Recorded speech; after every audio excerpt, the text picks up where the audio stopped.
Kentucky is the key story of the night. John King crunching the numbers. We have been told the last county has been counted. So as soon as we get new information, we'll give it to you. But the right now is the governor there, Matt Bevin, is down to the Attorney General, Andy Beshear. Beshear's father was governor from 2007 to 2015. An issue that made him popular seems to be working for Andy Beshear tonight. That is Medicaid expansion. One of the missteps, arguably, of the incumbent governor was to say that he was going to put limitations on Medicaid, make you have to work more to get it. Unpopular in the state. Beshear was capitalizing on it. But not the only reason, not the only lesson, and not the only major contest tonight. So let's bring in the head of the DNC, Tom Perez. Chairman, welcome to Prime Time. Oh, look at that smile. You feeling good tonight? Tell me why. I do feel good. Chris, we're a 50-state party again. I vowed we would be that when I was elected chair in 2017. We elected Doug Jones, senator in Alabama. In 2018, we won elections across the country. And here in 2019 in Kentucky, here in Virginia, we're winning, and we're winning because we're fielding great candidates. We're organizing early. We're organizing everywhere. And we're fighting for the things people care about. You've talked about the issue of health care. I worked very closely with Steve Beshear when I was labor secretary. He built one of the best health care exchanges in the country. And in the category of if it ain't broke, break it, Matt Bevin proceeded to break it. And in so doing, he broke promises he made to the people of Kentucky. They remembered that. And that's how we're winning everywhere, by showing people what we're fighting for health care, fighting for good jobs, fighting for an America that works for everyone. We just elected the first Muslim American to the state Senate here in Virginia. Our diversity is our greatest strength.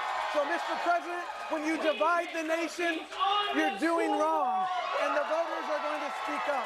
So I'm very excited. We still have to see what's happening in Mississippi. We invested in Mississippi. We invested in Kentucky. We invested here in Virginia. And we're investing everywhere because we can win everywhere. So when you look at the national picture, often the national picture is different than state by state. For example, we've been seeing polls where several of the top nominees currently in the party beat the president in a contest in the country.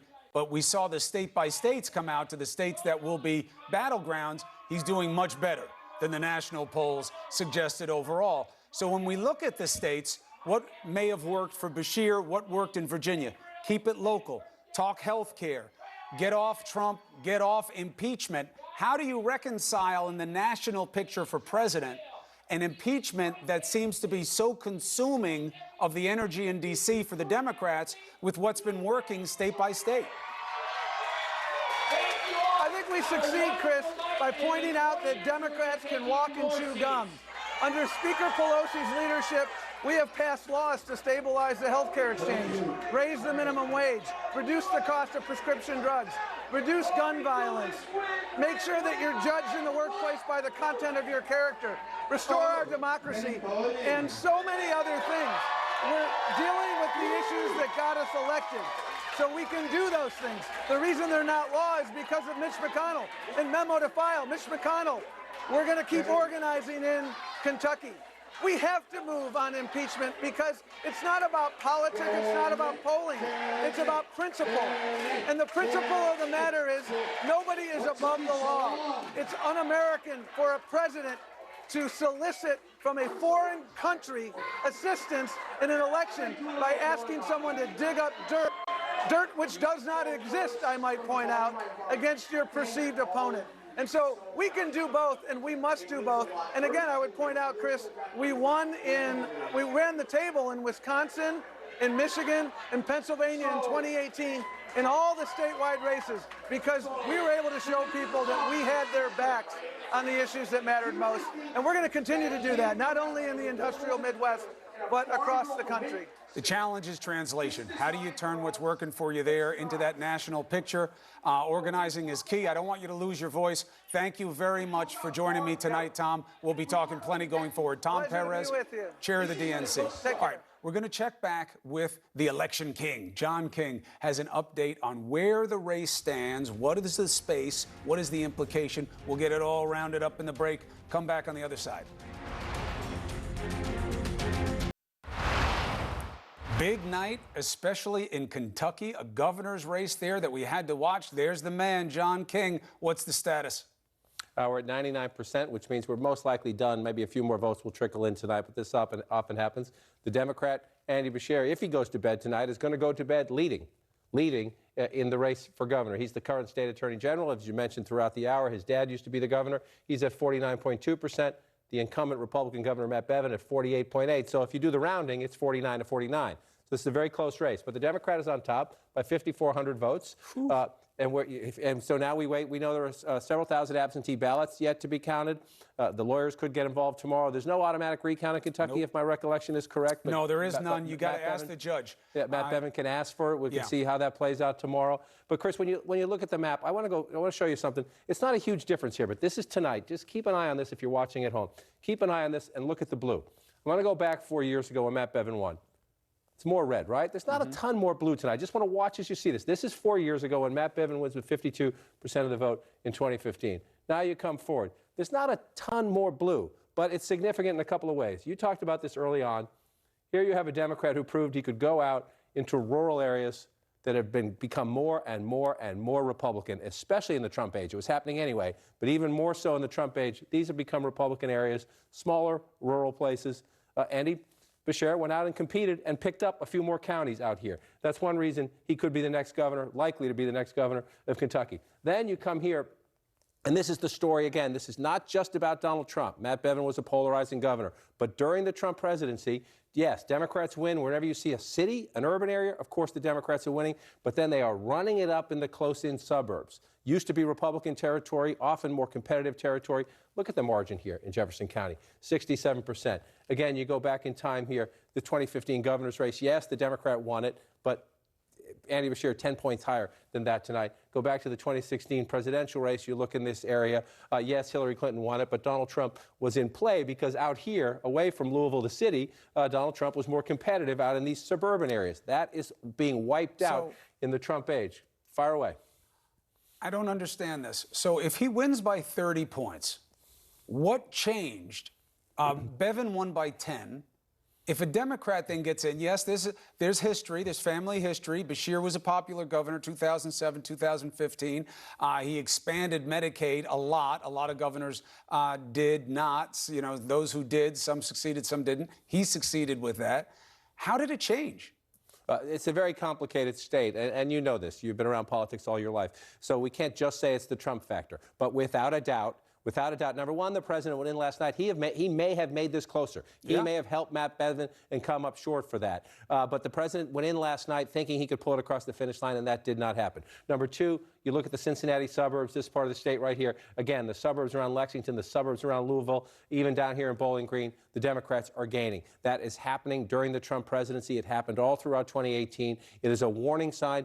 Does it change Kentucky politics a lot? No. Donald Trump will most likely win Kentucky quite easily next year. However, if you're a House Republican in any place that looks like this or looks like this, and you've been thinking maybe I'm going to retire, maybe I'm going to pack it in, maybe I'm not going to be on the ballot next year, you might get a couple more House Republican retirements out of this. The last point I want to make, and then follow up with anything you want, Kentucky's complicated.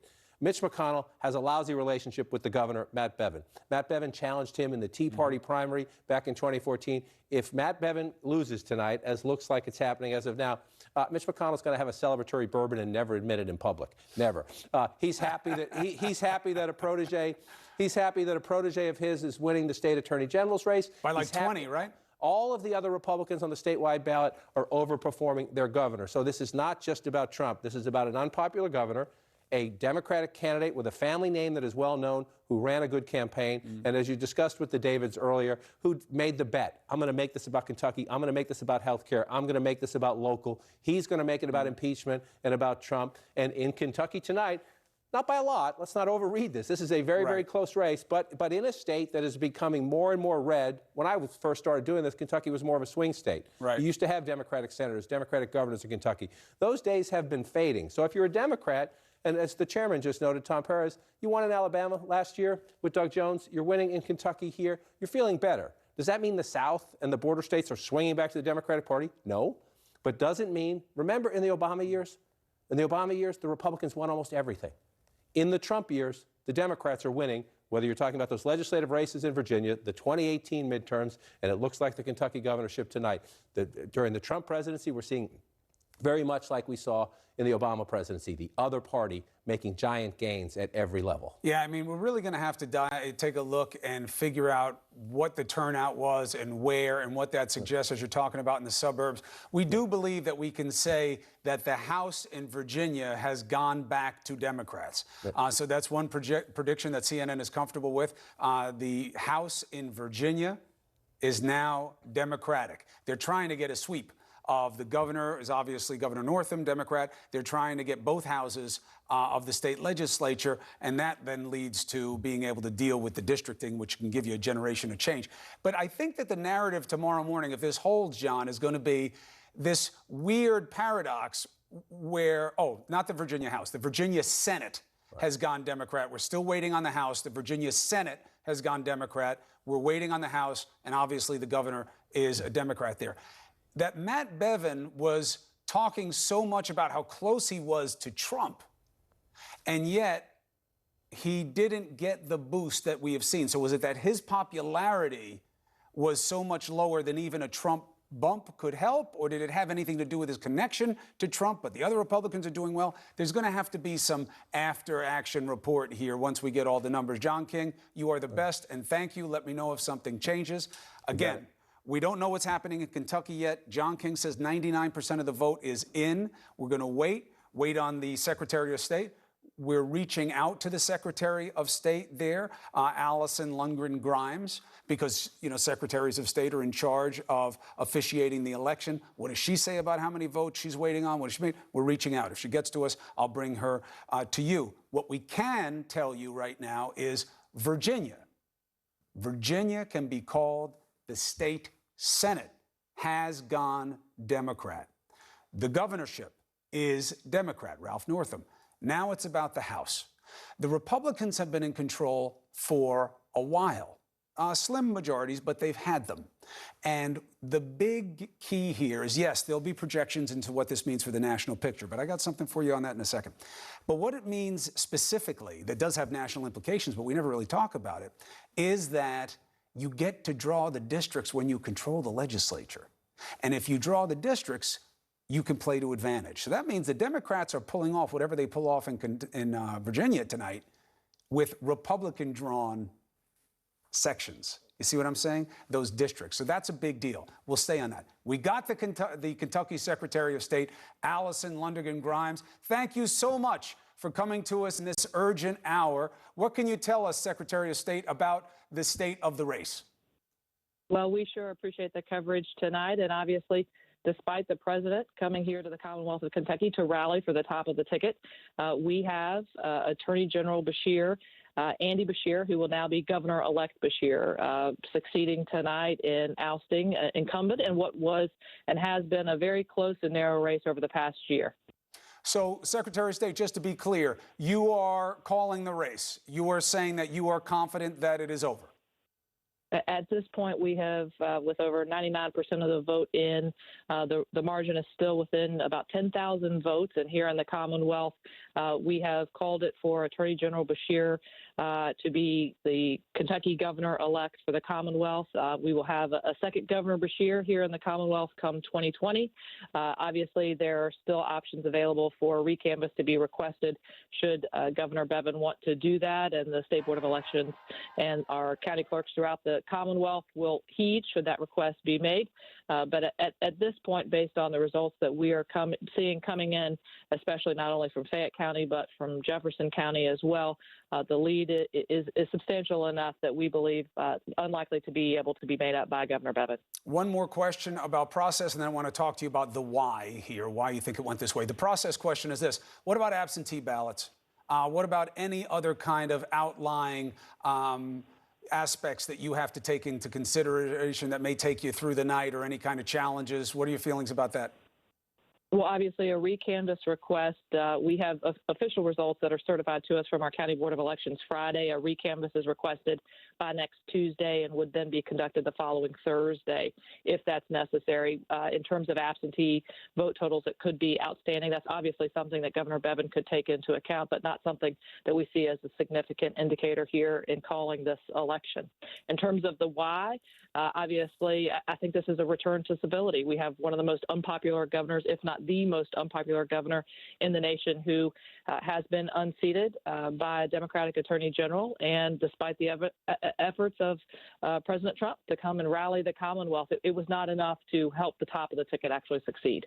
Now, you just said something that may throw a little bit of the audience in terms of parlance. In your state, there is no automatic recount, but either candidate can go to court to request one, full or partial. So this is on Governor Bevin to make that decision. Is that correct? That is exactly right. And the first process is known as a recanvass, which does not involve the court. A second process is known as a recount, which would actually involve the court system. What's the difference between a recanvass and a recount?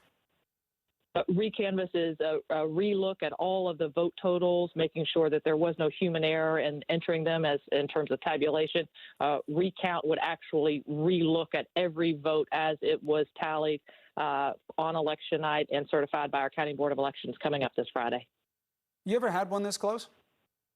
I have. I've had numerous recanvasses in my 8 years as Kentucky Secretary of State, approaching over 20 plus. I think it's worth noting Governor Bevin actually got here by less than 84 votes. He's winning his primary against then Commissioner Comer, who is now Congressman Comer. He's no stranger to slim elections and slim margins. Obviously not the successor in tonight's election. And from our understanding, not just here in the Commonwealth, but the AP as well, has called this election, and we will have our County Board of Elections certify these results to my office this Friday and await any requests that might be made by any candidate, including Governor Bevin, by Tuesday, close of business 4:30. You sound pretty confident about it. Just for you guys, if you're just tuning in, Secretary of State Grimes from Kentucky says they're calling the race, that they're confident that there are enough votes in right now to say that the sitting Attorney General, Andy Beshear, has beaten the incumbent Governor Matt Bevin. We have not called it. I know that'll seem unusual that you got the Secretary of State saying it, but not us. But we have our own standards here that we have to follow so that we don't get it wrong. And Secretary of State, I'm saying you sound confident about this in this regard. Have you had a governor's race this close? What gives you the confidence? Well, in terms of watching the vote totals that have come out, we had a huge lead that came out of Fayette County, indicating a strong straight party ticket voting. But importantly, I think what has propelled Attorney General Beshear to be Governor-elect Beshear, that will be sworn in come the end of this year, is what happened in Jefferson County. The lead coming out of Louisville, the most urban area in our state, much too large for Governor Bevin to overcome in the western part of the Commonwealth. All right, we'll see if the prediction holds. An interesting night because you had Republican candidates to replace him in AG in other states and other positions. They did very well. But according to you, and we'll see that you may have a new governor in your state. Thank you so much. It's such an important moment, delivering us such big news. Secretary of State Allison Lundergan Grimes, thank you very much. Thank you, Chris. Take care. All right, be well. All right, this is big night coverage. Kentucky, you just heard that. We are not calling it at CNN, but the Secretary of State of Kentucky is. Other outlets are. We have our own standards. We'll follow it through now in continuing coverage. Also big in Virginia, Mississippi, what it means for the national picture. So right now to CNN's Don Lemon on a big night. It is a big night. Listen, we haven't called it, but I mean, if you have the Secretary of State, the actual person who counts the votes, I'm pretty fairly certain that she is right. And she said to you, there could be a recanvassing. Explain the difference between recanvassing and a recount. What did she say again, So Chris? they don't have an automatic recount, which is where a certain margin triggers a reassessment. Recanvassing is where you go over all the totals again to see whether or not the numbers hold up. Recounting is where you go over the individual ballots from each of the counties or select counties. The governor, or maybe ex-governor, Bevin, is the one that the onus is on. He must go to court to ask for a recount, partial or full. So recanvass is we look at the totals from counties. Recount is what it sounds like. Yeah. He wasn't very popular, as has been said all along here on CNN. What he did with the teachers and Medicaid expansion. And his father actually passed Medicaid expansion. The governor, that Bevin, was not very, I should say Andy Bashir is the one who Andy Bashir's father was governor from 2007 to 2015. The one who's expected to win, Medicaid. right? Yeah. So listen, it's interesting when you have a state that is that red, as Kentucky used to be a swing state, as John King said, and now you have a state that is this red. Are Republicans going to bank on, well, you know, Matt Bevin was just really unpopular, and that's why the Republicans lost in this state. But around the country, we have a stronghold, and we won just about everything else. Except in Virginia, they're not doing so well as well. Virginia, a very different picture, I think, in terms of the analysis there and the organizing by the DNC. They saw a window of opportunity here. I think they put more money into that state than they ever have before. That matters from an organizational perspective. That would be very historic in Virginia. They haven't controlled all three facets of the government there. We're projecting they're going to win at least 21 seats in the Virginia State House. Right. So the Senate we have called. The Democrats took the Senate in Virginia. We're waiting on the House, and of course they have the governor. Now, to your question about what Kentucky means, you know, you got a split picture here. Because the other Republican candidates, the AG and other down the ticket, the Republicans. Chris, I got to get to Andy Bashir. He's declaring victory. Go ahead. Yeah, let's go. And here in Kentucky, we can still fight from the very top levels of government for every family, including the lost, the lonely, and the left behind. Yes, sir.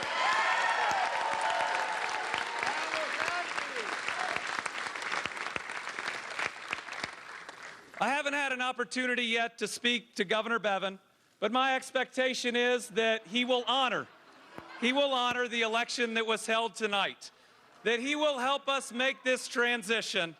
And I tell you what, we will be ready for that first day in office, and I look forward to it.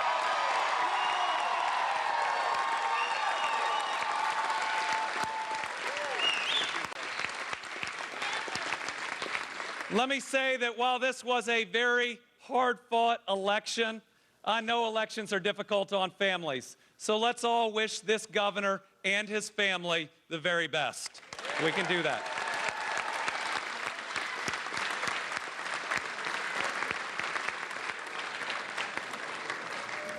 I stand here tonight grateful to the Commonwealth of Kentucky and its voters, grateful. But I got to start by thanking the people in my life who truly drive me, my family, for their love and inspiration.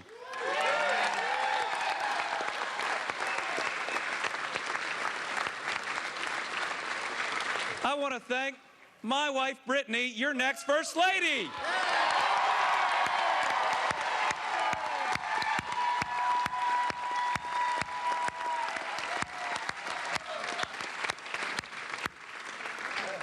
And let me tell you, I know another First Lady pretty well. And I believe Brittany is going to be one of the best that we have ever had.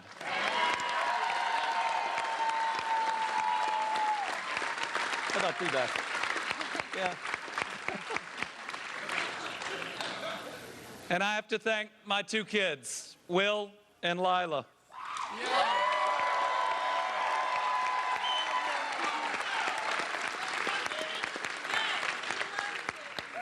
You all are my reason for living. Everything I do, I think about you. I love you all so much.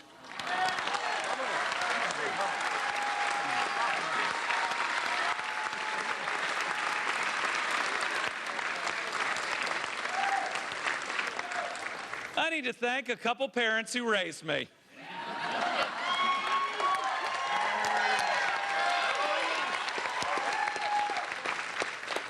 I want to thank my mom and dad, Jane and Steve Bashir, for their love and support, their service, their amazing service they gave to this Commonwealth.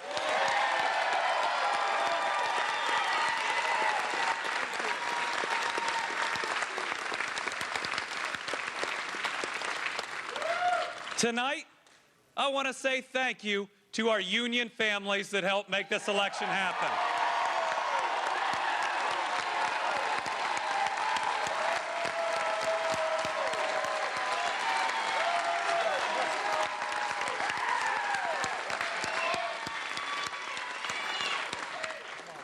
I want to thank the FOP, the Fraternal Order of Police.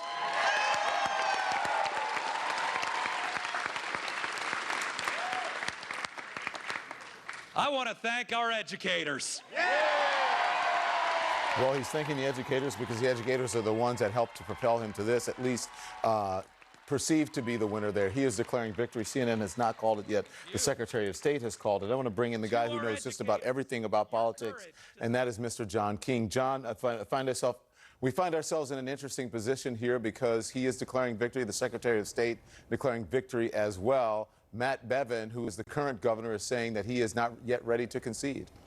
And so we will let this, we're very cautious here at CNN, Don, so we'll let the process play out. But the math is the math. And as they say, the numbers don't lie. And Andy Beshear, the Democrat, is ahead by nearly 5,800 votes. He has 49% to 48.8%. If you round, it's 49-49. That's why we're cautious here. We will wait till everyone's done with the final math, see what the state says tomorrow. But Andy Beshear is declaring victory because he is the leading candidate over a Republican incumbent governor in a state Matt Bevin won by 10 points 4 years ago, and in a state Donald Trump won by a ton in 2016, by 30 points. And so the Democrats have every reason to be happy and cheerful tonight. Now, some of this is about President Trump. This is not a repudiation John, of President. are you there?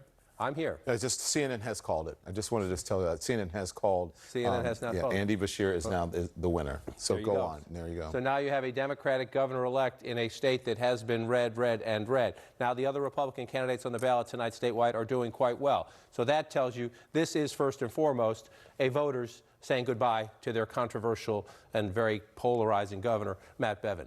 Matt Bevin won 4 years ago, as I said, by 10 points. He's going to lose tonight by about a point. Again, he has the right to ask for a recanvassing. We'll see how that plays out. We'll see if the lawyers get involved. But this is a big celebration for the Democrats. And it's a big warning, not just for President Trump, but for all Republicans heading into 2020, that the places that used to be easy are getting hard. Is this all about President Trump? No.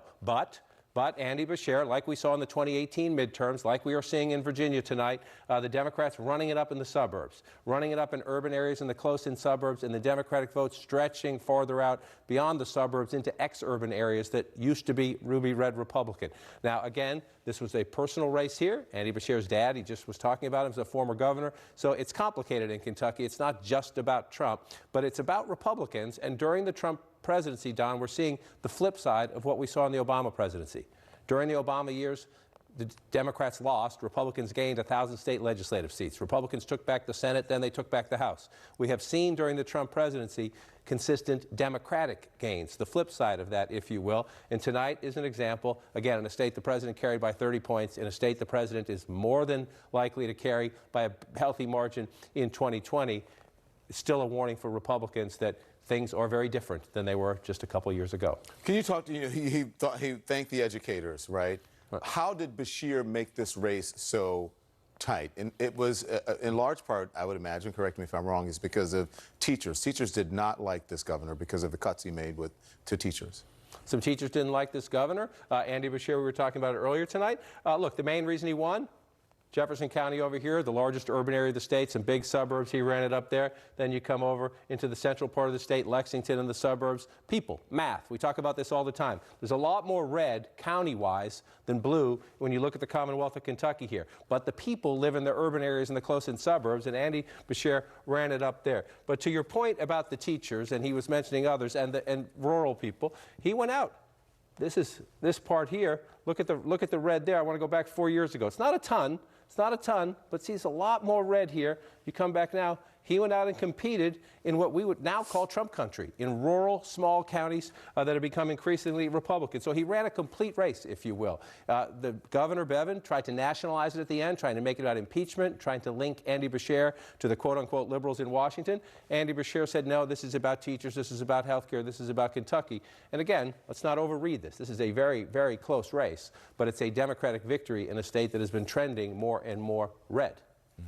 John King at the Magic Wall. John, stand by. We have a lot more to get to. We're watching some other races around the country. I want to bring in now David Chalian, Dana Bash, and David Gregory. So here we go, another election night, and we're all together. Gang's all here.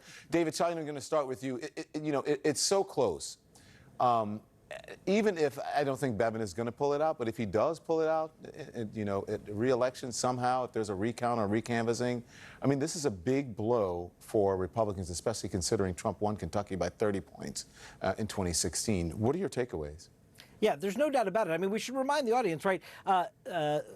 Andy Beshear, who's declaring himself as governor-elect here. And the Secretary of State as well, yeah. And the Secretary of State did so. Obviously, there are still some outstanding votes to be counted. The margin is very small. Governor Bevin has already indicated a recanvass is coming. But Beshear on the verge of victory here, Don. Remember, his dad was governor. He was the predecessor to Bevin. So it's not unlike Kentucky could ever have a Democratic governor. But I think what is so important here is that after Donald Trump's huge 30-point victory, that is when this electorate should be on fire. Donald Trump comes at the end to try and save an unpopular Republican governor and apparently may not have been able to do that. That's where the Trump linkage comes in. It's not that Bevin was not an unpopular governor. He was. He was behind in this race. The other Republicans on the ballot did do better.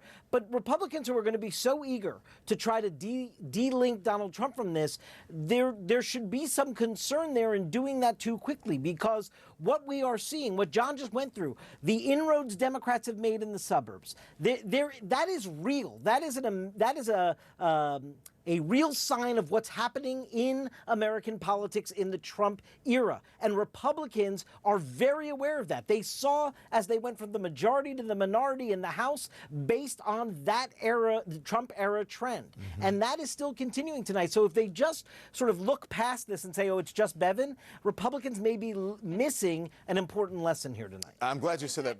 Go ahead, Dana. No, just going to say, I just want to add to that, just like David is, I'm getting texts and emails from Republicans from Kentucky to here in Washington who were focused on and working on this campaign, saying that this is Bevin, he's a terrible candidate, he's disliked, he's the most unpopular governor in the country, so on and so forth.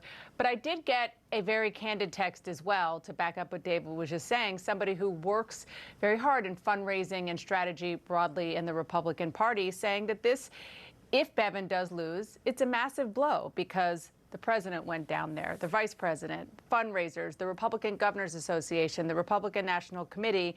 And this person said, let's face it, a Republican president having to do rescue missions in Louisiana, Kentucky, and Mississippi means something is happening for the Republicans and Donald Trump, and it's not good. Well, David Gregory, I want to bring you in because to their points, if Republicans are going to say that this was a referendum, right, on Bevin, but the president has made this a priority. I think he's tweeted about it 7 times in the month of November, and there was a rally last night, and that may not have been enough. Well, and the president wouldn't have gone down there if he didn't think he could make a difference.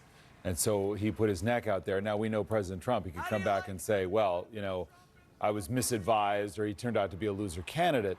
I think what's important, to point out tonight, with all the caveats, is that Donald Trump was not on the ballot, but Trumpism was on the ballot. Mm-hmm. So if Donald Trump as president is on the ballot against another national Democrat, of course, Kentucky, as John King was saying, is going to look a lot different. And so we don't want to overread these things. But if you look at Jefferson County as an example, some of those suburban areas, that's an example where Trumpism, that version of the Republican Party, is starting to fail, where people are looking up and saying, look, this isn't just Kentucky. This is also the majority leader of the Senate, where he represents, that there's something wrong with this version of the Republican Party. That's what some Republicans are rejecting. And especially when he is in power, just like we saw during Obama, the opposite party gains steam. That's what I think we're seeing as the big challenge. But just to clarify, because you and I were talking as Andy Beshear was declaring victory, when the Secretary of State said that, and when the vote count came in from Jefferson County, which is a large urban area, it was too much to overcome. The suburban areas that were out, too much to overcome. Republicans are losing support in those suburban areas because of Trumpism. Am I wrong with that? Right. No, I think you're right. And I think it's a sense of Republicans who think, whoa, he's just gone too far. Now, by the way, look at Mitch McConnell. He's been very critical of him on national security. So there are a lot of Republicans who could say Trump has just gone too far in a lot of areas. Is that enough to overcome his core supporters who are still going to be there for him, and can he still overperform among those voters? Or can the alternative Democrat who he's against in a presidential election, can they make those same inroads? I mean, I think what Andy Beshear did. Now, remember certain things. In Kentucky, the Affordable Care Act, they had one of the first highly functional exchanges in the country. They were very proud of that. So you go into those rural areas where health care and some of those improvements were working well for people, they're going to be open to this message from the Democrats, especially if that was what was put on the ballot in part. Very interesting. Okay, I want everyone to stand by. We have our breaking news. We're going to get back to this group in just a moment. But the Democrat, Andy Beshear, the Democrat declaring victory over Republican Matt Bevin, who is the current governor, Kentucky's governor's race tonight. You're looking at live pictures now. That is Andy Beshear's headquarters. Again, he is declaring victory. Also, the Secretary of State was on with Chris just moments ago, just about 20 minutes ago, and also saying that Andy Beshear is the likely winner in her state. There may be a recanvassing. Governor Matt Bevin has said that he is not going to concede tonight. So we'll see, or at least at this moment, we shall see if he does it tonight. John Kasich is here to weigh in next. We'll be right back.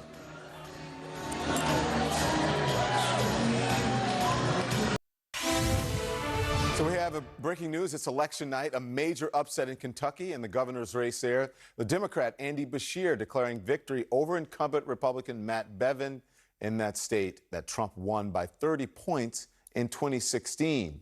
The former Republican governor of Ohio, John Kasich, is here to help us break all of this down. Governor, thank you so much. You know how tough these races can be. You've won a number of them, and you've been there. So listen, Beshear claiming victory over Bevin, it's huge news in a red state like Kentucky, a ruby red state, really. Why do you think a Democrat was able to be so successful? I think, first of all, Don, he came across as a moderate. You know, I've told you all along, center-right, center-left is where the country is, and I think that's what he was able to do. I mean, he didn't talk about impeachment. He didn't allow Bevin to say he was some, liberal Democrat. He went and he talked about health care, which Bevin had become, sort of opposed to in many ways. He talked about education. Bevin had a fight with teachers down there. He was talking about things, those kitchen table issues that really matter. And there's a big lesson for Republicans. It looks as though the midterm results, which showed the suburbs and even the areas even beyond the suburbs, beginning to move away from Republicans because of the rhetoric, the negativity, the division, and all that. But there's also a very big lesson for Democrats. If you think you're going to win nationally with Medicare for all and New Green Deal and all that other stuff, you're not going to win. Because when you look at what happened in 2018, and when you look at Beshear, and even look at the races in Virginia, where the Democrats have taken the state Senate, you will find those candidates running closer to the middle than on the extremes. So you think the country is center right, center left? I do. I do. There's a lot of even with all the rhetoric and all the division we have going on, John. I think, Don, you and I, a lot of people, we live in a bubble. We hear these voices out here, whether they're on Twitter, whether they're on television. We hear those voices. But most people are not focused on those kinds of extremes. Look, I was elected 9 times to Congress in a district that wasn't overwhelmingly Republican. I pulled an upset victory when I was a young man running for the state Senate. And in my second election as governor, in a state that at that point was swing for sure, I won 86 out of 88 counties. But I wasn't swinging out one way or the other. I was just trying to give people hope and give them some health care and deal with education and bring people together. If you want to divide people, which I think, I don't want to trash Bevin, it's a tough night for him, but when you work and divide people, you start losing people who exist in the middle. And I think, the suburbs are a perfect example of it. It's a holdup from the 2018 election, and Beshear conducted himself very carefully. His father was a very moderate governor. And so that's what people can relate to, I believe. Yeah. So listen, I just want, the cliche, and it's true, all politics is local.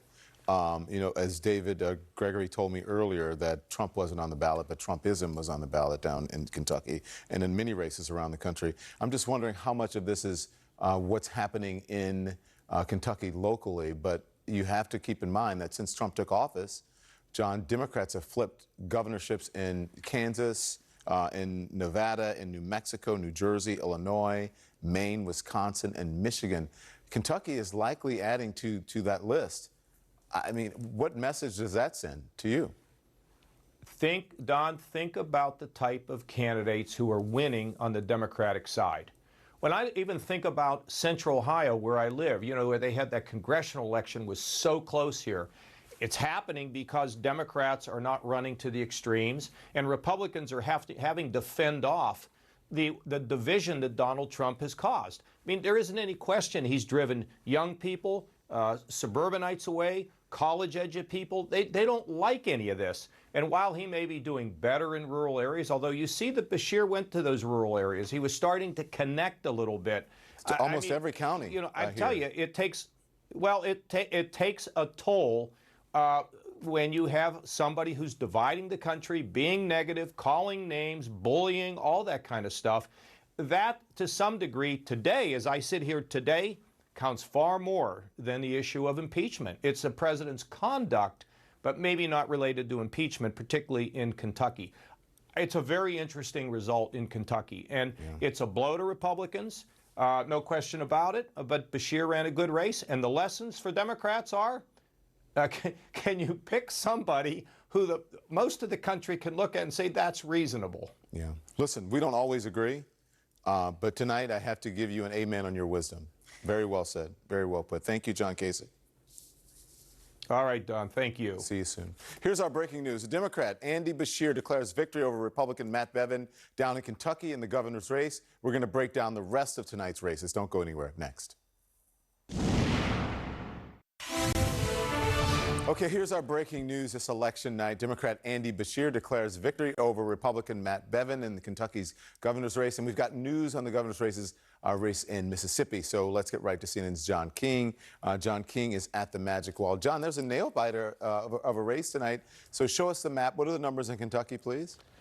Kentucky first, Andy Beshear declaring victory there. It is a nail-biter. 5,800 votes is the margin. Andy Beshear declaring victory. Governor Bevin, the Republican incumbent, saying he will not concede tonight, saying he wants to go through the process of tomorrow and raising what he says are some irregularities. So we'll let the lawyers and everyone else deal with this one. But by the math, Andy Beshear, we're not going to call this at CNN, at least just yet, but by the math, Andy Beshear is, and the Secretary of State, a Democrat, said on our air, she considers him to be the Democratic governor-elect of the state of Kentucky. And again, just a performance, if you go back in time, compared to Matt Bevin's big win 5 years ago, this race will be studied. Number one, Democratic turnout in the urban areas. Number two, the continued Democratic growth in the suburbs. And number three, Andy Beshear in particular went to the eastern rural parts of the state and put himself in play.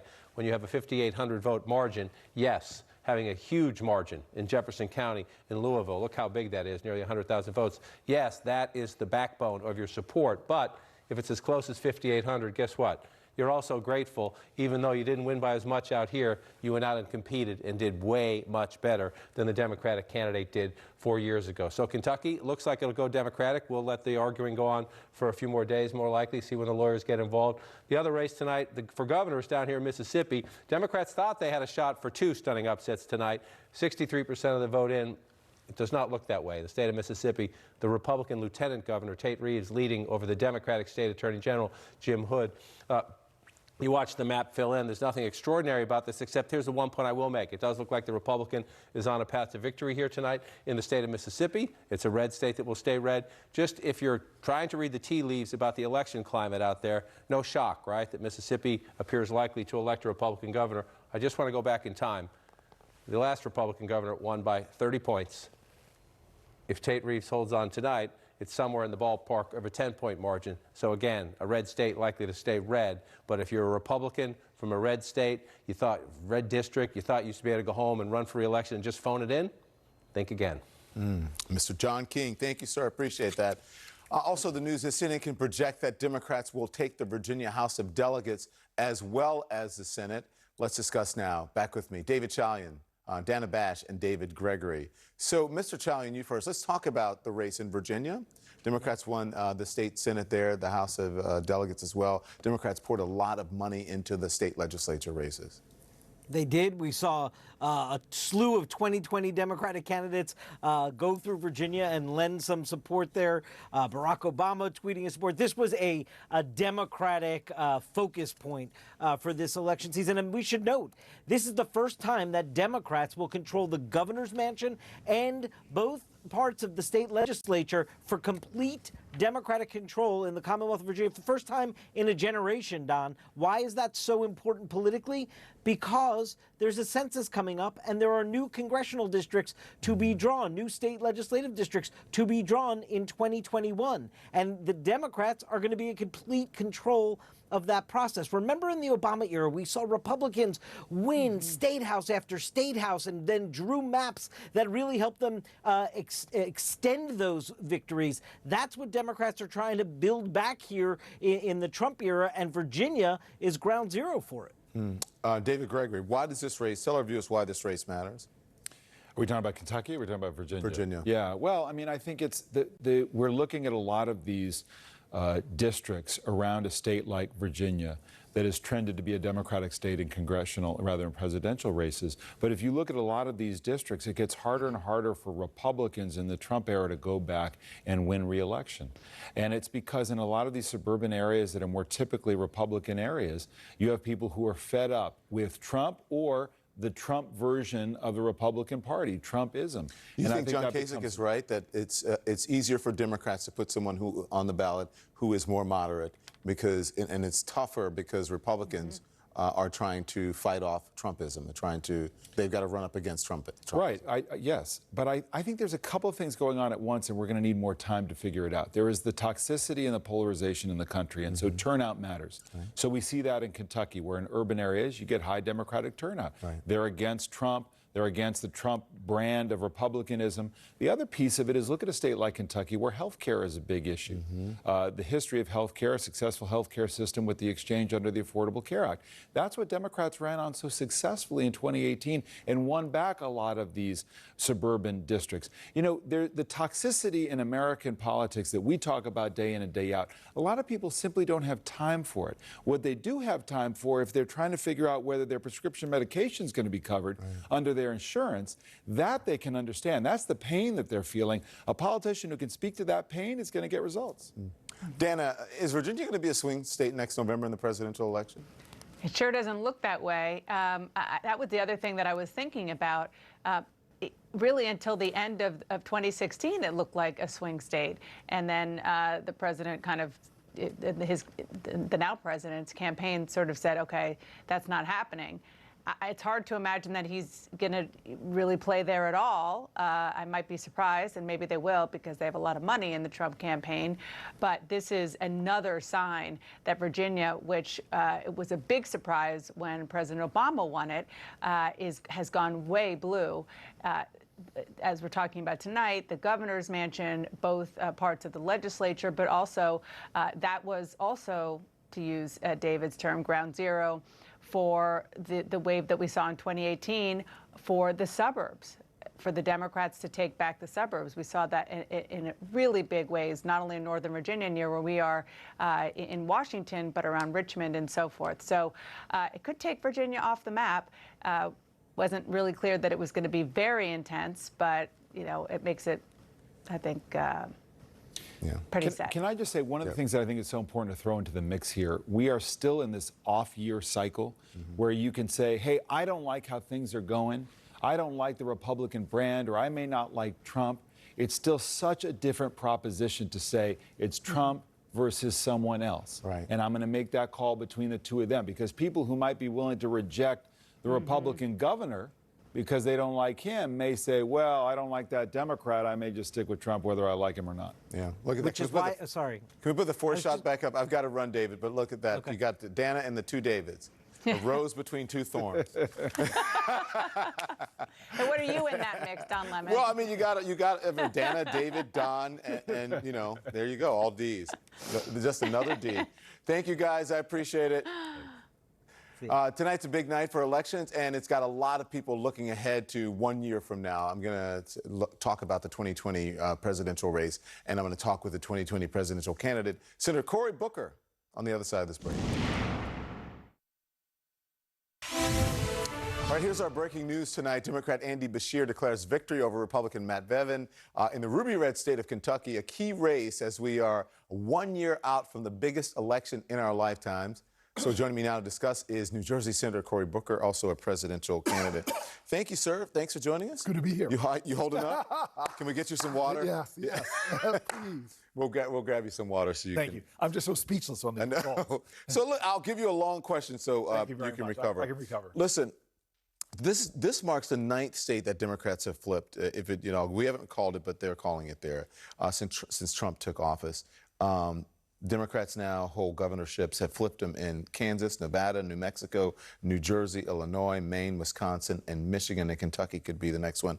What do you think this is? Is this a blue wave? What do you think this means for 2020? Well, I don't want to overstate it. This was an unpopular governor in Kentucky, but the Democrats there ran a great race with an extraordinary candidate, and Donald Trump put a lot of his energy. He was down there. He was trying to push, and he came up short. I just think that this brand of politics that is Trump may work for a segment of a base, but you're seeing this from Virginia to Kentucky tonight, people rejecting this type of politics. I'm glad you said that because CNN is projecting Democrats are going to flip the chambers of both chambers, Virginia legislature, and also taking control of the state Senate and House of Delegates.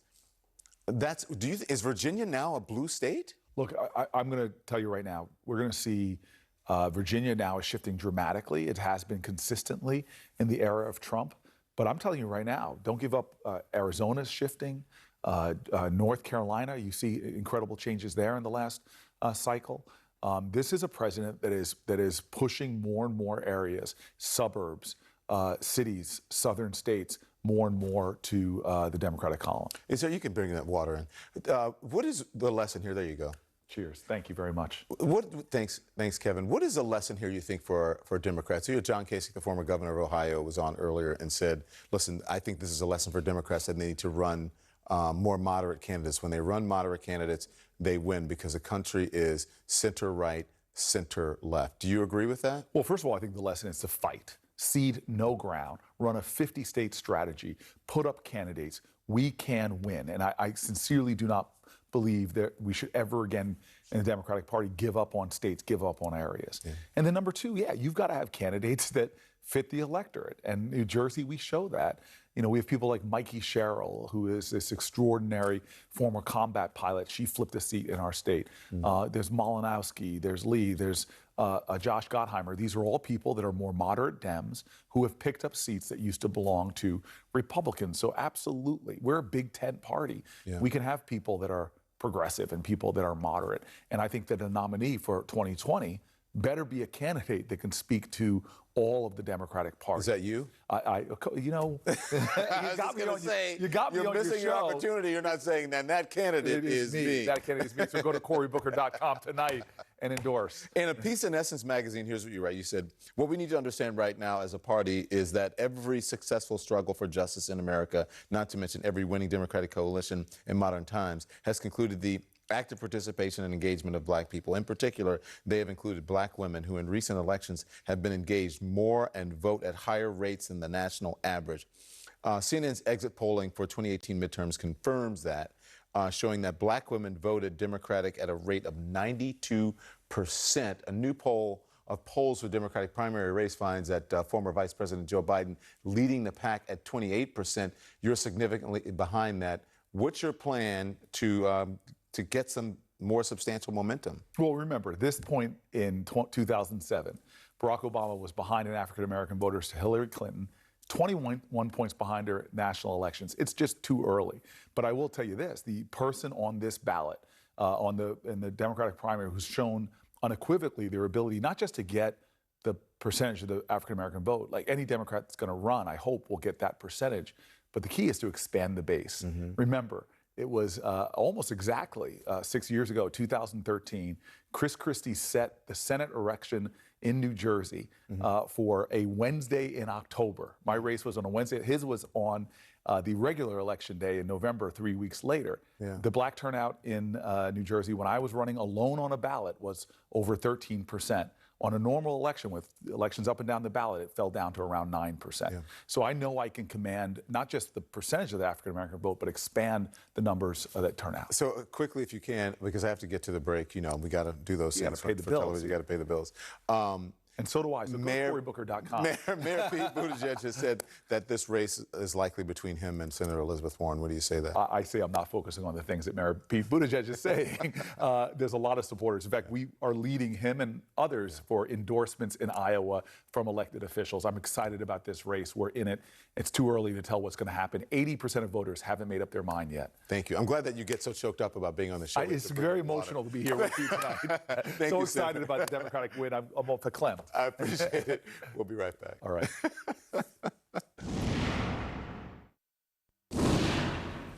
We'll get back to the elections, but we're going to get the latest on the impeachment inquiry now. Gordon Sondland, President Trump's ambassador to the European Union, revising his testimony to Congress, admitting to a quid pro quo between the U.S. and Ukraine, American military aid in exchange for an investigation of Joe Biden. Let's bring in Laura Coates and Michael Isikoff. Good evening to both of you. Laura, President Trump's ambassador to the EU, Gordon Sondland, he's now admitting he realized that Trump wanted a quid pro quo. All of a sudden now he remembers this? What's going on?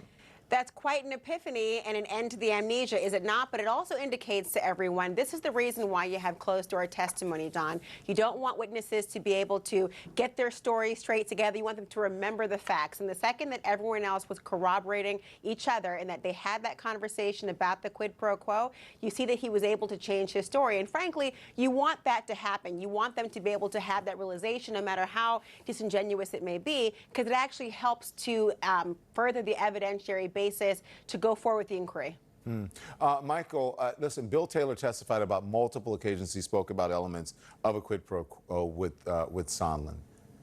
So are we really supposed to believe, look, and then they're all up there on the screen for our viewers, believe that Sondland didn't know of a quid pro quo until September 1st?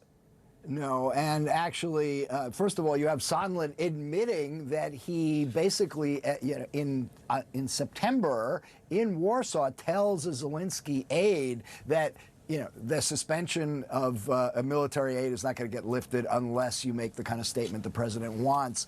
But Taylor is really interesting here because he's asked about the phone call, the perfect phone call that the president had with Zelensky. And when he reads the transcript, he says he's surprised, he's troubled by it, that it's wrong to bring up these issues of domestic politics when you're trying to advance U.S. national security interests. Now, this is, with this testimony today, the defense that the president and House Republicans have made has all but collapsed, that there was nothing wrong with the phone call, that there was no quid pro quo, that there was no connection between the military aid and the and what the president was asking for. They've got to go to another defense, and it's going to be, it doesn't rise to the level of impeachment, but the core facts are now pretty clear. Yeah.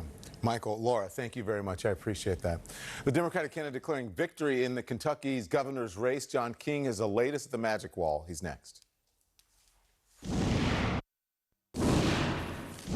This is CNN Tonight. I'm Don Lemon. There's a lot going on tonight, and we're going to catch you up on all the big headlines. It is election night in America, and Democrat Andy Beshear declaring victory in Kentucky's governor's race. Key races like that may offer clues as to how Americans will cast their ballots in the all-important presidential election 1 year from now. Also, President Trump's former top White House communications aide weighs in on tonight's election results. And a key figure in the impeachment investigation makes a stunning reversal, admitting to a quid pro quo between the U.S. and Ukraine. Hundreds of millions in U.S. military aid in return for dirt on Joe Biden. But it is a big night for the Democratic candidate in Kentucky in the governor's race there. Let's get right to John King. John King is at the Magic Wall. John, good evening to you again. Kentucky is our main event tonight. What is the latest? The latest is that the Democratic Attorney General, Andy Beshear, is going to go to bed tonight believing he is the Democratic governor-elect of the state of Kentucky. The Republican incumbent, Matt Bevin, you see him on the downside here, about 5,600 votes behind. If you round this, it's 49-49, so it's very close, but 5,600 vote lead for the Democrat, Andy Beshear. Matt Bevin says, I'm not going to concede tonight. We'll see what happens as that one plays out. But everyone in the state seems to believe Andy Beshear comes out on top here. How did he do it, Don, in a state that has been red? The main foundation, run it up. We've seen this throughout the 2018 midterms. We're seeing it in Kentucky tonight. Run it up in an urban area, 67% here in Jefferson County. It's your largest population center, urban Louisville.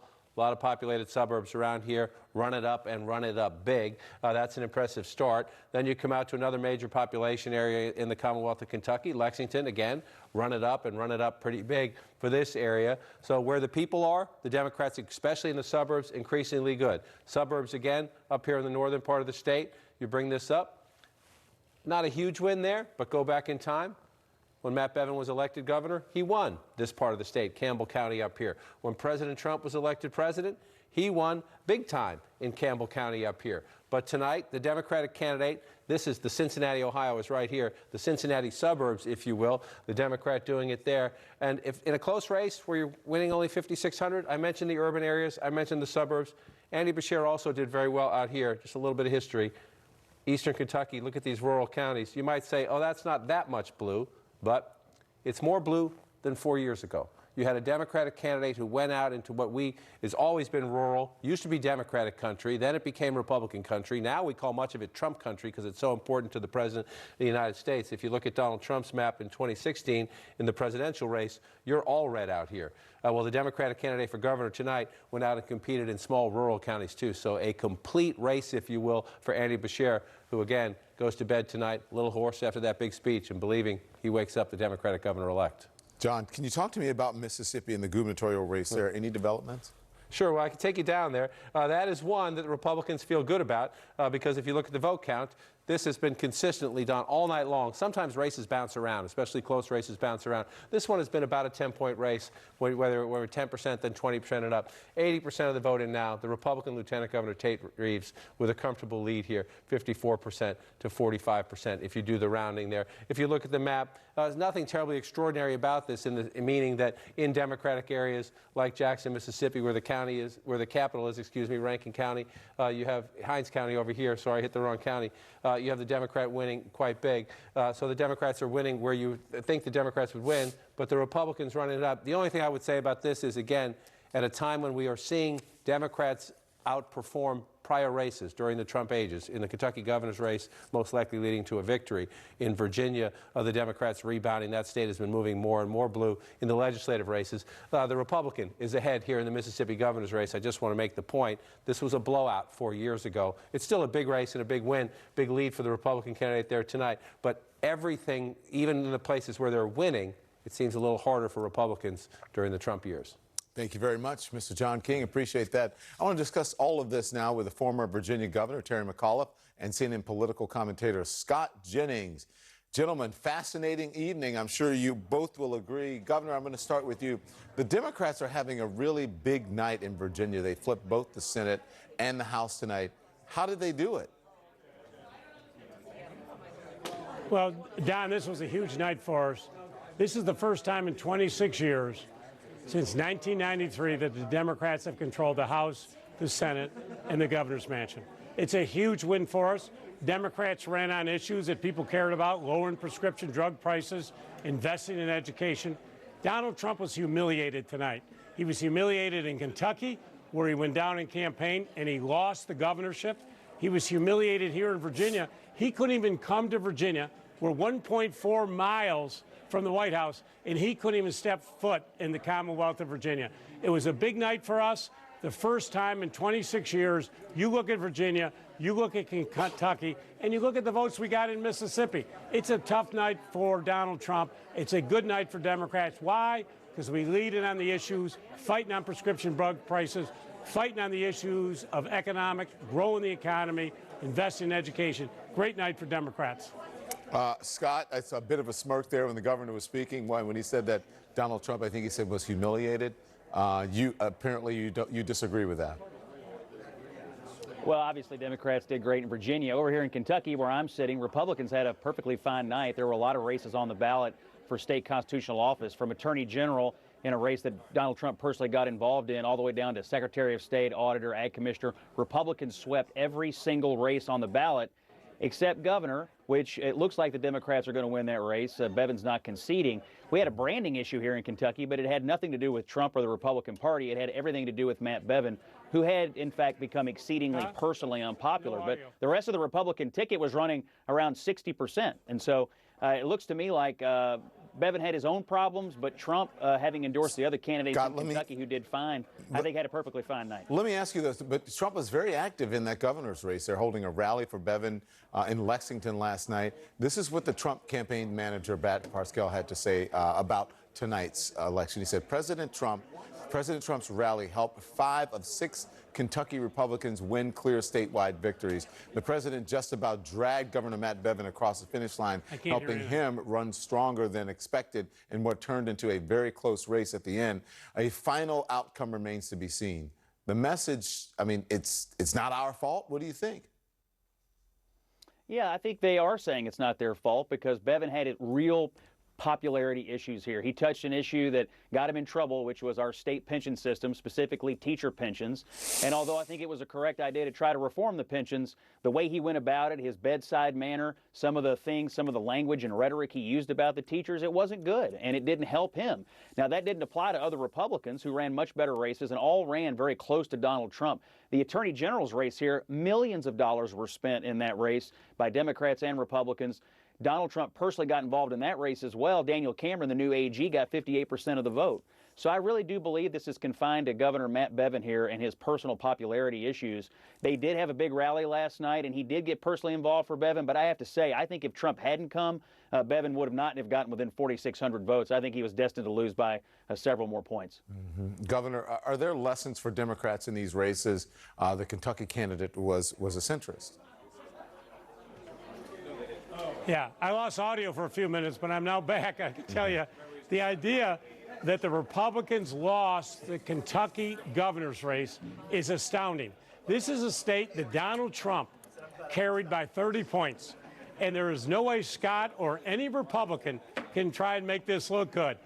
They lost big tonight in Kentucky. They lost the governorship, the most important statewide race. They lost in Virginia, both chambers, the first time since 1993. This is a repudiation of Donald Trump and his policies, and this bodes very well for him as we go into 2020. People want to see Democrats in control. They see the success the Democrats have had here in Virginia. They want to take it to the next level, but there's no other way to say this. Bad night for Donald Trump, losing the Kentucky governorship, a closer race for the governorship in Mississippi, and literally crushed in the Commonwealth of Virginia. Bad night for Donald Trump. He was humiliated tonight. Let me get you to talk more, Scott, about the Virginia legislature, because Democrats have taken control of both chambers there, the Senate and the House of Delegates. I mean, how do you read that? It's not a good night for Republicans in Virginia. Oh, absolutely true. And look, Republicans didn't do well. They didn't obviously do well in the elections in Virginia last time around either, when Ed Gillespie lost the governor's race. And so that state is trending away from the Republican Party. I mean, it used to be a state that we kind of counted on in presidential elections. It doesn't look like it's going to be in play in 2020. So I think that we have these states that are basically trending blue, that are continuing to go that direction, and we have states that are trending red. Trump tends to be popular there. So it doesn't feel like we have that many.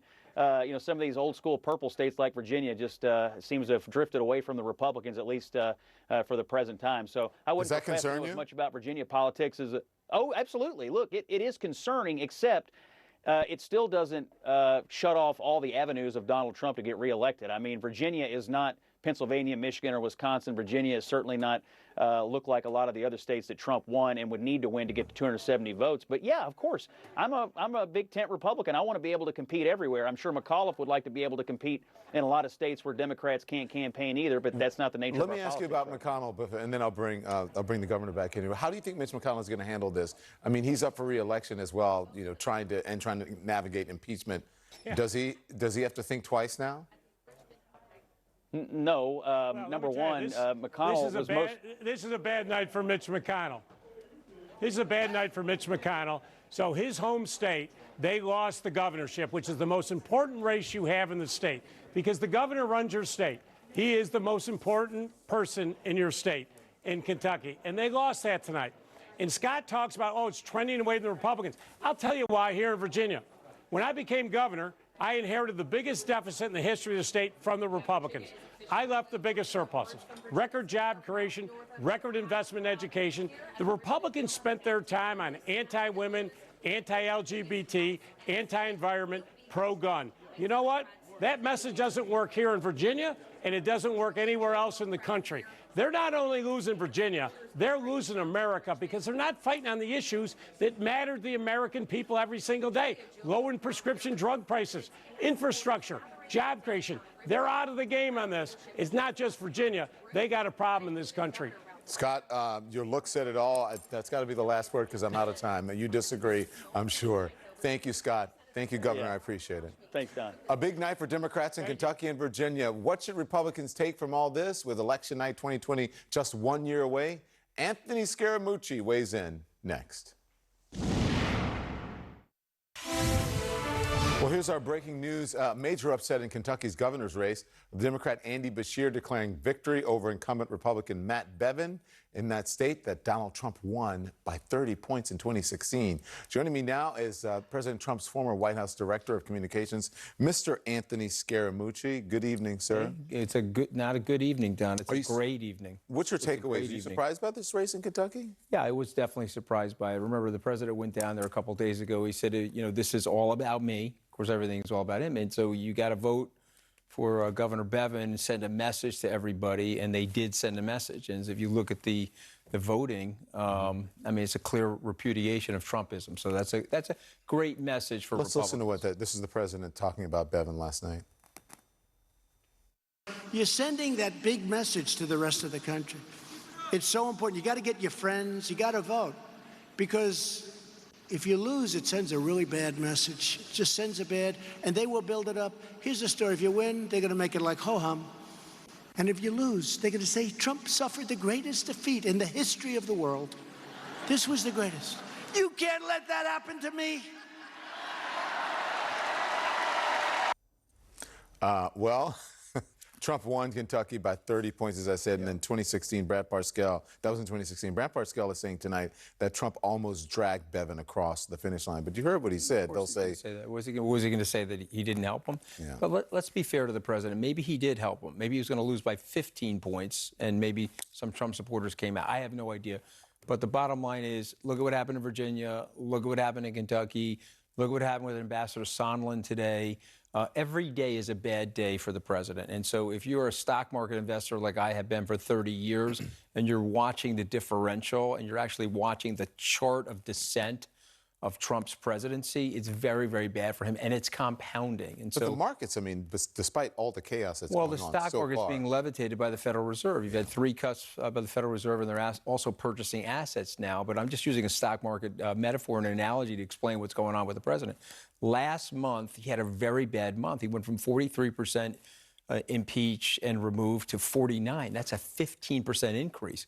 And so next month, we're into the mid-50s, and then the month after that, we're into the low 60s. It's going to be very, very bad for the Republicans. And the Republicans are now nervous now. Those congressmen... That's what I was going to ask you. Are they going to begin to distance themselves from this president? No, not yet.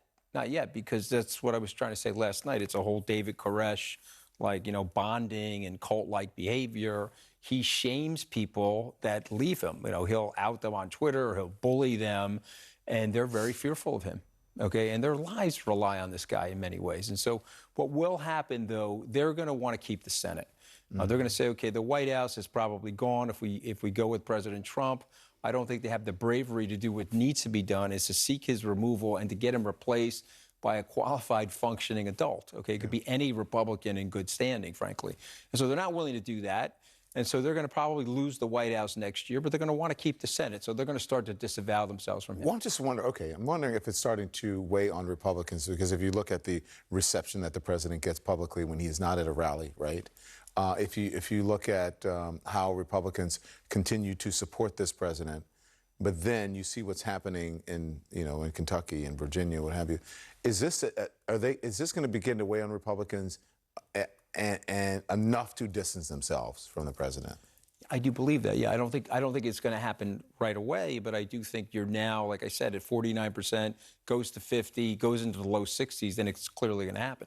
Also, again, every week is a worse week for the president. Every single week. Next week, we've got the anonymous book coming out. And the anonymous person is promising to use the president's own words in describing his aberrant and unlawful behavior inside the White House. And so, I don't know, is that going to be a good week for the president, Don? I predict that it won't be. And then the following week will be worse than that. And so, that's what we're watching right now. And this was a big, big blow for the Republicans, particularly in Kentucky. Come on, that's a fairly red state. Senator McConnell's up for re-election next year. I like Senator McConnell. I've been a donor in his campaigns before. I know his wife very well, like her a great deal. And but are you disappointed by his actions lately? Well, how could you not be? Yeah. Okay, because at the end of the day, you got to take the country and patriotism over party. And so I'm a little disappointed in that. But he's going to want to win that re-election. It's his last go-around, likely, as a senator. And he's not going to want to be in the minority as a senator. And he just lost the great state of Kentucky. Yeah. So to me, I think they're going to start to explain to the president that it's sort of over. And if they can do this by March, it'll be very, very good for the Republican Party, because the Democrats have lurched so far to the left that, you know, they could still win. But John Kasich was just on saying this shows you that Democrats can win if they run a moderate Democrat. Yeah, exactly. He believes that the country is center left, center right. I don't know if exactly. Well, I watched that. And everything else is noise, pretty much. Look, he is a very common sense oriented guy, and he's been around a long time. And so just a moderate, functioning adult will beat President Trump next year. You have said that Republicans don't speak very highly of this president behind closed doors. Well, we both know that's true. Yeah, but so are the results a reflection of that disconnect? Because you get all the presidents of people who, these are your words, you said the cult-like, you said it was David Koresh sort of bonding, right? The people who will never say anything. You're watching the same stuff that I'm. I mean, is it just no, my words? You're the person. Brave analysis. I'm asking the questions. Thing, okay, right? You know it's like so that. This is a disconnect. Like you think this is a disconnect between the sort of... Yeah, I think what's happening now is that it's started to break through. So they're looking at people that are fairly rational and well thought out, thorough people, analyze the situation and say, okay, wait a minute, a lot of the stuff that's being said, whether it's here on your show or other shows, is actually logically true.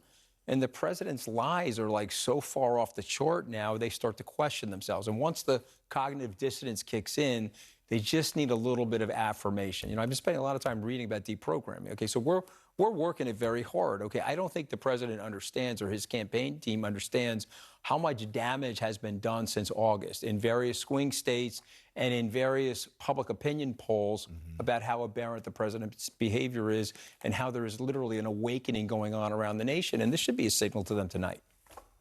Deprogramming.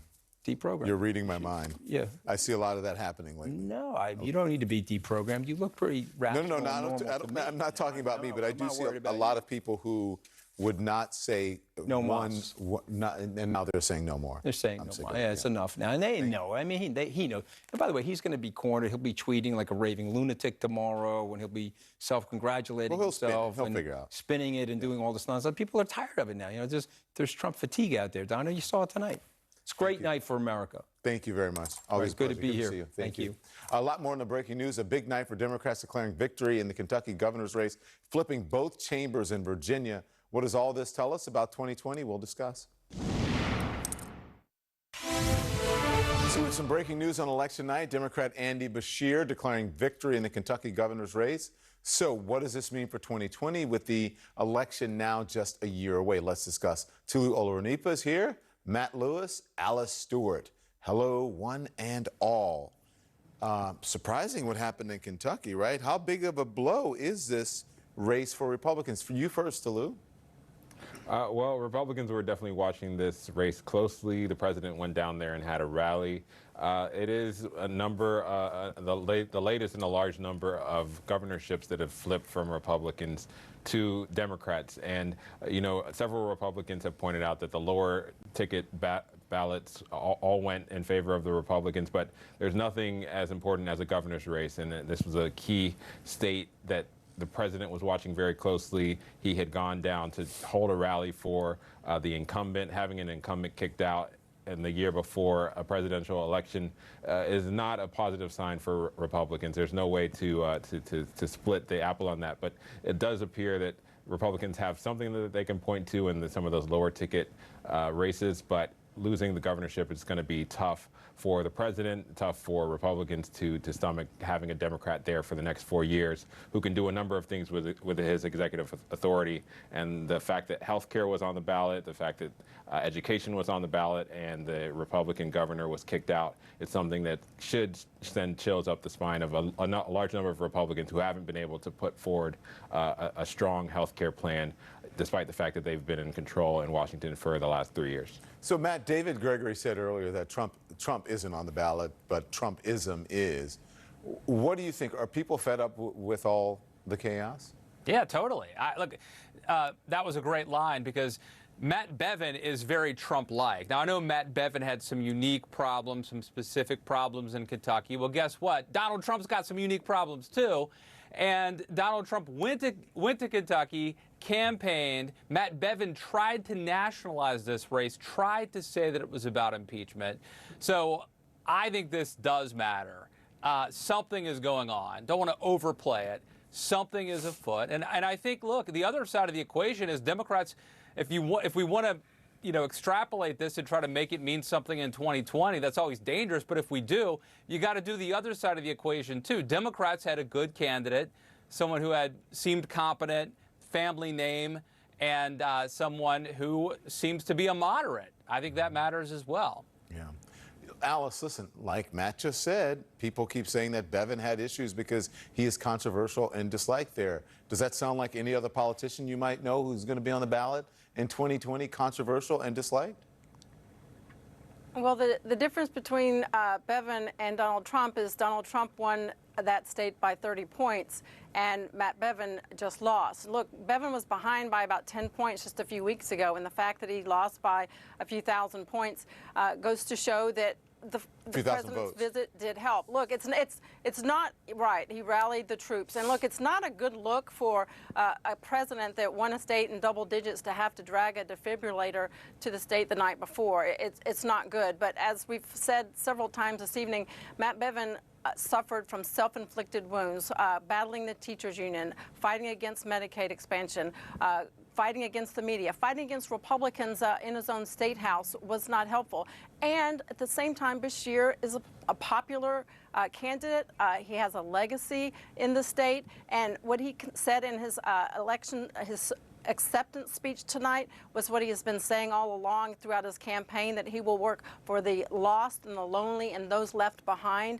And that's an important message. And that resonated with the people there. And the fact that he is popular and Bevin is so unpopular, that's the big factor. That's more of a takeaway than Trump. And look, the reality is Trump was not on the ticket and Matt Bevin was, and that is what lost here. It's not, I don't see this specific race as a reflection on Donald Trump at all. Okay, and so your Republican friends aren't saying that either. What are they saying tonight? Are they worried about what this means for Republicans, their chances in 2020?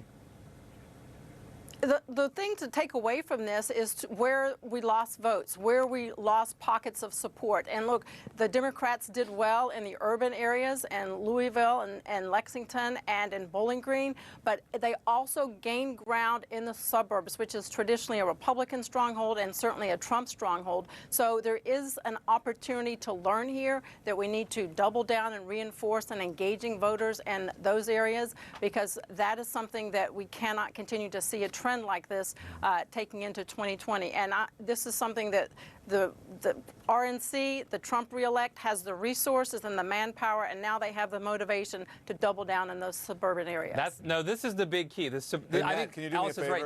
Can you hold that to the other side of the break and I'll bring you guys back over? Okay. I'll see you on the other side of the break. We'll continue this conversation. Don't go anywhere.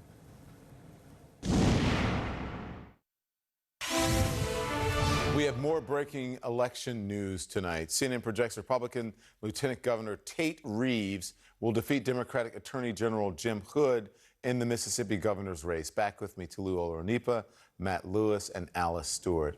So the Republicans won Mississippi, but what kind of night is this for Republicans when that's, the big success, especially considering that this is, a much better margin for the Democrat than in the last race there? I'll ask that to you. What do you think, Tulu?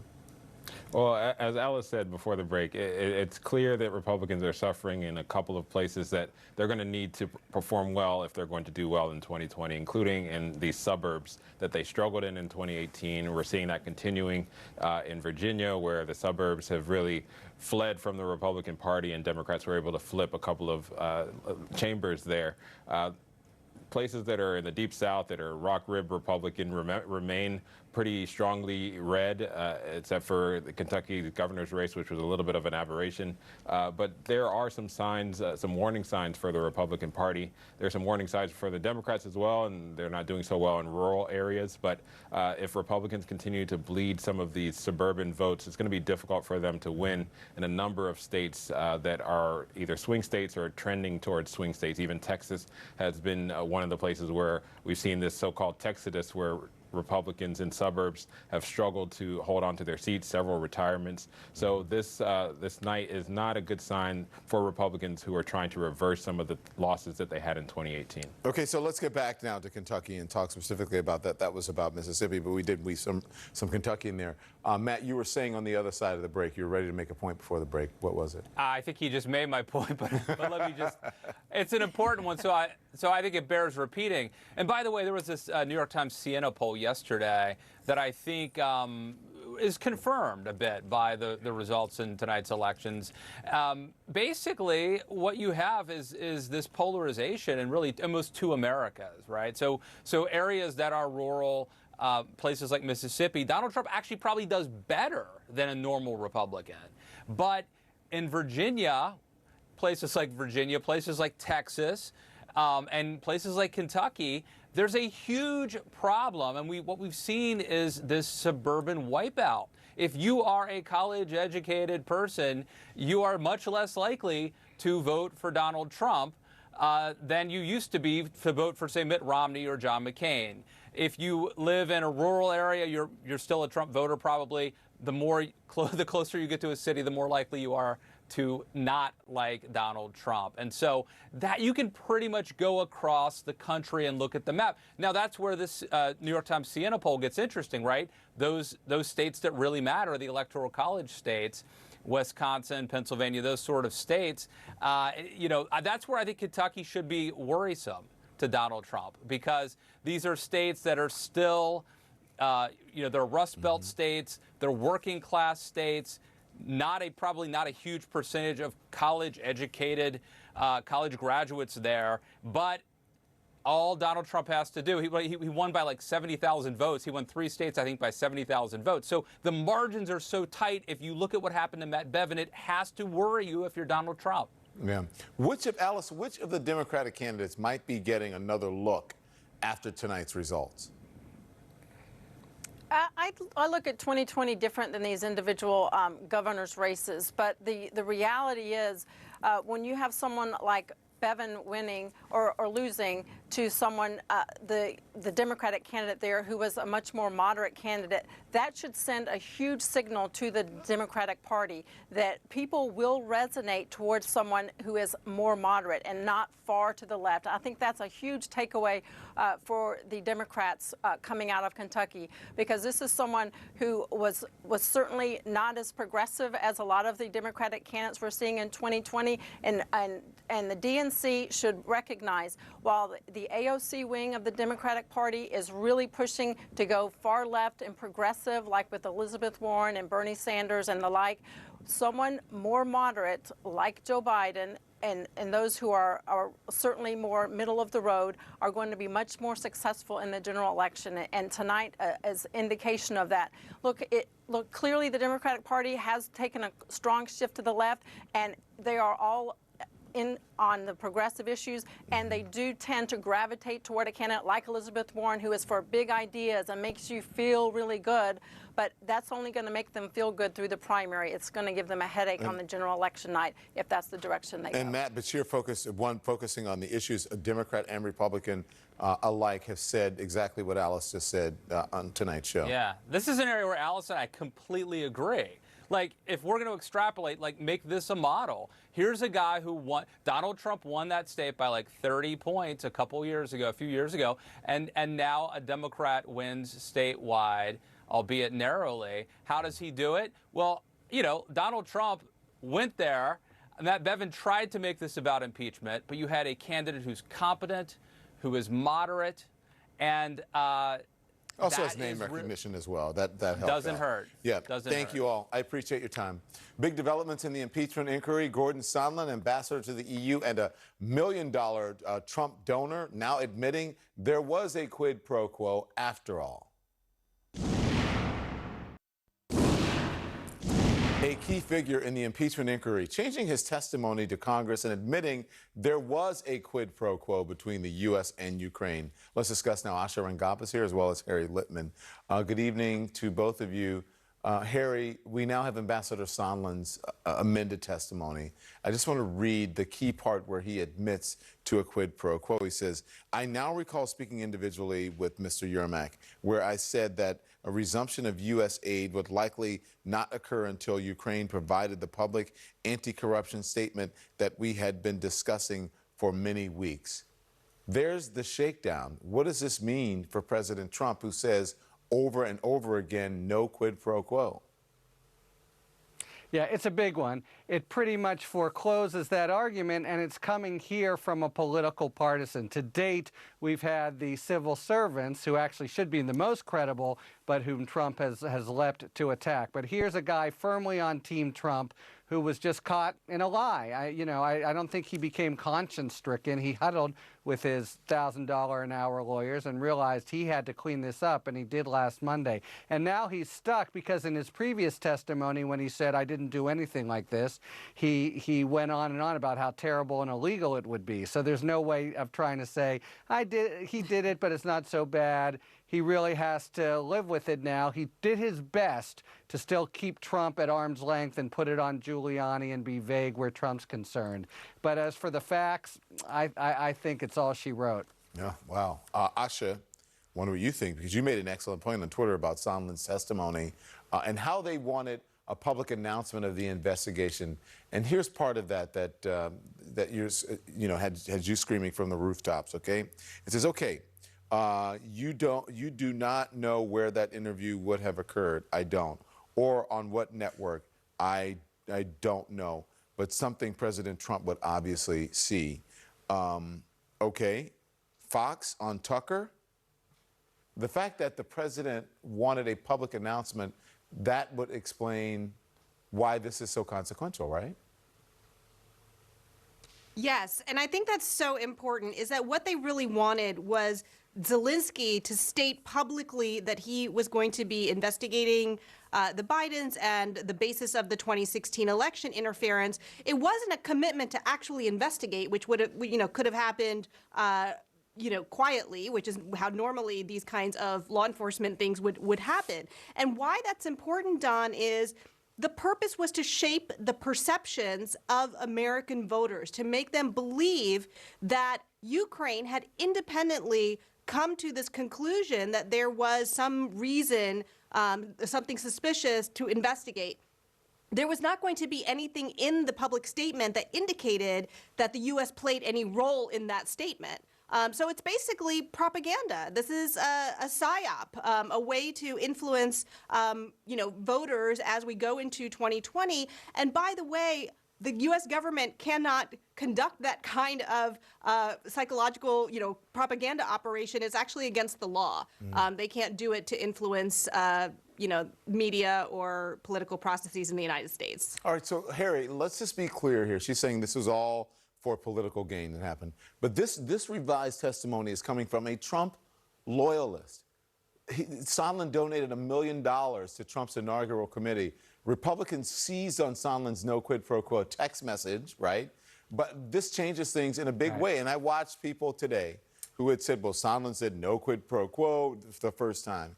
And then today they tried to say that, oh, well, he's got credibility issues now. So this changes things in a big way, don't you think? Yeah, I really do, and they're twisted, like a pretzel now. There's nothing on the other side, by the way, right? Witness after witness Taylor, Hill have all substantiated what the whistleblower had to say, but now you did have Sondland trying to say nothing had happened. Of course, by the way, what a thing to forget. I mean, no one's going to believe that he just forgot it. When this happens with a witness, it just puts it in neon, quid pro quo, quid pro quo. And he's got more. It's clear from other witnesses that he's involved in towing this line earlier and later, July 10th, September 1st. And as to those, he just says, don't recall, don't recall, don't recall. But this one, he was stuck. He had to disavow it. And it means that there's basically no credible place now for Republicans to go as far as the facts. They're left with some kind of argument. Maybe it's not impeachable, maybe it's okay, but of course Trump is insistent that he be defended on his substantive terms, which is it was a perfect call. And that's just not a plausible thing any politician who wants a future with credibility can say now. Yeah. Hey, Asha, I've got 15 seconds. House investigators want the acting chief of staff, Mick Mulvaney, to testify on Friday. What's the likelihood of that happening, and could this become part of the obstruction case? I expect that they'll, invoke executive privilege, what they do for, everybody and their dog. But yes, I mean, I think the House has made clear that if they continue to try to stonewall, that those will become a part of the obstruction case if there's not a valid privilege underlying it or other reason to not come in. Every day there's something in the impeachment inquiry and then on the election as well. 2020, a year away, and here we have it, a Democrat, the projected winner by the state Secretary of State and also by the one who is projected to have won, saying that he won the governor's race in a ruby red state. Thank you both, and thank you guys for watching. Our live coverage continues. This is CNN Breaking News. Hello and welcome to our viewers in the United States and around the world. I'm John Vors at the CNN Center in Atlanta, and there is breaking news at the ballot box. Democrats have scored two major wins on a day when voters across the United States went to the polls in state and local elections. In the deep red state of Kentucky, Democrat Andy Beshear has declared victory in the race for the governor's mansion. He leads the incumbent Republican Matt Bevin by a razor-thin margin. Turnout was heavy, which helped the Democrat Beshear. He addressed supporters just a short time ago. Tonight, voters in Kentucky sent a message loud and clear for everyone to hear.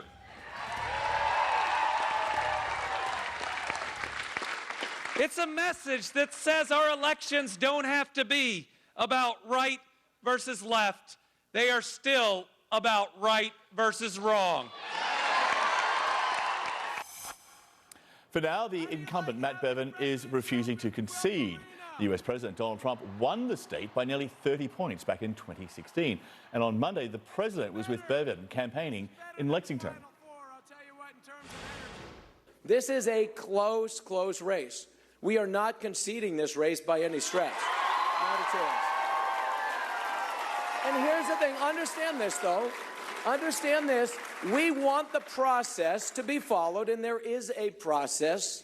We know for a fact that there have been more than a few irregularities. They are very well corroborated, and that's all right. What they are exactly, how many, which ones, and what effect, if any, they have will be determined according to law.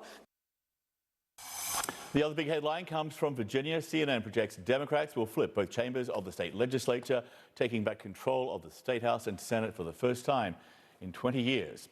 And in Mississippi, CNN projects Republican Lieutenant Governor Tate Reeves will win the governor's race over Democratic Attorney General Jim Hood. Let's bring in CNN's Ryan Nobles live in Richmond, Virginia. So, Ryan, it's not November 2020, but it seems to be the next best thing right now. Those two results, especially in Virginia and Kentucky, Democrats will be cheering, Republicans maybe not so much.